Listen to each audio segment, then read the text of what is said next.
So, based on this video, maybe 99% of you aren't fit to go to medical school.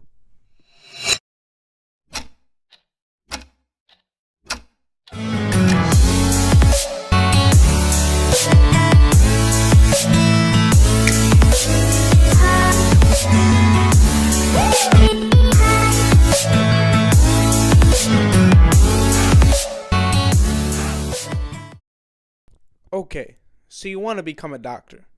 Or do you?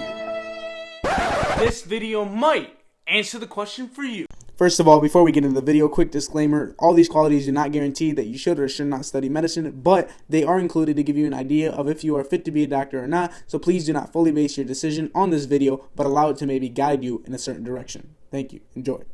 Okay, let's get into it. Very first thing to do, ask yourself, why do I want to be a doctor? Let's take a look at some of the reasons. Maybe it's because your parents are pressuring you, or you hear that they make a lot of money, or you see someone as a doctor and you just tell yourself, I want to be just like him. All in all, if you answered yes to any of these, then maybe it might not be for you. With that being said, some of the more logical reasons to study medicine would be the love you have for learning, the interest in helping people, or the idea of challenging yourself. If you answered yes to any of these, then hey, this might be good for you. When you hear the word doctor, what comes to mind? Long hours, cool, rich, good looking, stressful, hardworking. Now, honestly, maybe those could be true, but let's really get into what a doctor's life is really like. Number 1, becoming a doctor. This is set up to be challenging on purpose. Here's how the years go by. First, obviously, you finish up high school. Then, typically, you have 4 years of undergrads. After your undergrads, you have to take something known as the MCAT. Well, it may vary depending on where exactly you live. Then you must apply for medical school. While applying for medical schools, they're going to check many various things such as GPA, volunteer work, and MCAT result. Then you get into medical school. Medical school is then split up into 2 parts over the span of 4 years. The first 2 years are going to consist of bookwork and studying, and the second 2 years are going to consist of clinical rotations, where you are basically rotating between different positions in the hospital and you're looking at what you're fit for and you're actually getting the clinical experience that you need to become a doctor.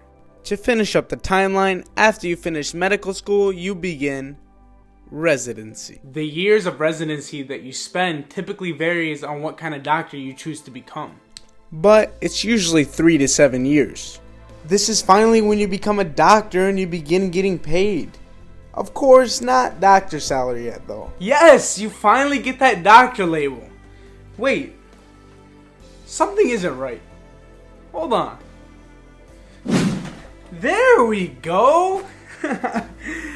Much better. This is where you are basically a doctor in training. It is a necessary training step in becoming a doctor. You will also be working very long hours and have a very strict schedule during these years. Okay, so now you know the route you take to become a doctor. As you can see, it's a very long commitment. So it's very critical that you must be passionate about it. Number 2, being a doctor. The thing you've been waiting to be the entirety of your life. Doctors still have a lot of work to do. They have numerous patients that depend on them and they need to be at their shift. But that doesn't typically mean that you have to be working 24/7. A lot of doctors work 9 to 5s and have the weekends off. These hours are decided on what kind of doctor you actually become and how far along in the process you actually are. When a doctor isn't doing patient work, they are sitting down and typing up medical forms for each and every patient. So it's really up to you and how good your work ethic is, which will determine how good your work-life balance will be. Okay, so now you know what a doctor's life is really like and what it takes to be a doctor, so it's time to figure out, is it for you? Time. Everyone just wants to stop studying as soon as possible. If this is you, medicine might be way out of the picture. It typically takes 8 years to get a title as a doctor. This is something you need to be dedicated doing and must know that you love it before you really get into it. I mean, anything you get into, you should love it.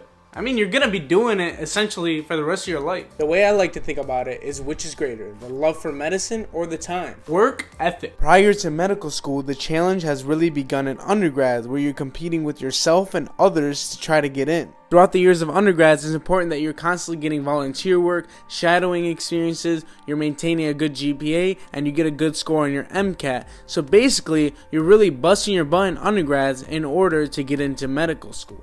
If you want to pursue this career, you have to be very active mentally. You must be willing to give 110% while everyone else around you is giving 100. You always have to be above everyone else. Now, the challenge alone should be exciting to you. To be able to challenge yourself and work hard to reach your goal is something that you should essentially be proud of. Interviews. If you are someone that's shy or nervous, this is something you're going to have to work on. You're going to have to go to interviews, and you're going to have to answer the question of why you want to go into medicine. And if you don't know this answer, you're gonna get rejected countless of times. Unique answers are what work. Be angry, be sad if needed, and don't put a mask on. And also remember, stay professional. Don't be afraid. Tell your story. Once you get into medical school, the real studying begins. No one's holding your hand. I mean, this is not to scare you, but it's true. During these years, you are constantly studying, taking exams, and practical. You must take certain exams in order to move forward, just like it's a video game and you're trying to beat the boss and move to the next level. This could be quite risky. You need to have a mindset that you will overstudy so you are never finding yourself behind.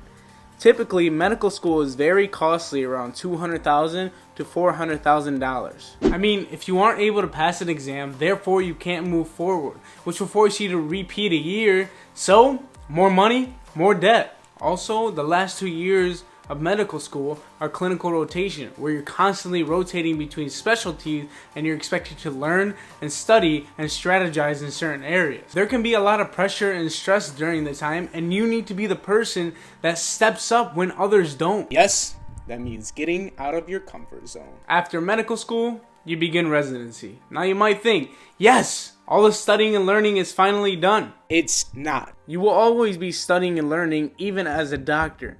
Hint, which is why they call it practicing medicine. It's just less of a task and more of a hobby now. Now you finally get the doctor title, but you're still not making a lot of money. Medical residents typically make $40,000 to $50,000 a year, which isn't a bad amount, but keep in mind you're going to be working a lot of hours and busting your butt off to get this amount. Residents work 40 to 80 hours a week and make this salary. You do the math. Hourly, it is not that great. From all this work, you cannot stress. As a doctor, you need to be self-dependent, but also be very good with others. If stress is something that is very easy for you and common, this might not be the route for you to take. You will find yourself struggling on exams often if you are stressing often. You need to go in with the mindset that things will go south and things will get tough. In order to avoid this, you need to do a good job of carrying yourself and not relying on others to lean on. I can't stress this enough. Yes, it's long, but you love it. Enjoy the journey. I always hear people in my undergrad saying how they don't want to study for this biology exam, and then the very next day they said, I can't wait to be a doctor and I'm studying to be a doctor. This makes no sense to me. Considering that you're going into one of the hardest paths and you're complaining about a biology 101 course when biology is the bulk of what medicine is. So, based on this video, maybe 99% of you aren't fit to go to medical school. The single most important thing you need to do is ask yourself, do I love this? Medicine is a very long commitment with many different challenges, and you're gonna be doing this the rest of your life. I mean, you gotta love it. You need to constantly enjoy learning new material, or you're gonna be very sad in the long run. Now, some of you are probably thinking, how do I know I love this if I haven't tried it out? My advice, try it out. Research medical material and see if it's something you can do the rest of your life. What I like to do is I like to compare it to what I already know I like doing the most. For example, many of you guys probably love Netflix and can do it all day. Ask yourself, could I study medicine as much as I watch Netflix and enjoy it? If your answer is yes, then there's a good chance that medicine is for you. If your answer is no, well, it might be something to reconsider. Again, keep in mind, don't treat this as a checklist. If you don't have all the traits I listed, doesn't necessarily mean you shouldn't be a doctor. A lot of traits can be developed over time. Do it if you love it. Do it if you can't see yourself doing anything else. Do it if you love it as much as Netflix. Thank you guys so much for watching. I know I had a lot of trouble of choosing what career path I want to take, and I know a lot of my friends do it too. So hopefully this can help. If you enjoyed and if it helped, be sure to smack the like button on the bottom and subscribe, and also turn on post notifications so you can see every time I post. With that being said, to all my fellow med nerds out there, I'll see you guys on the flip side.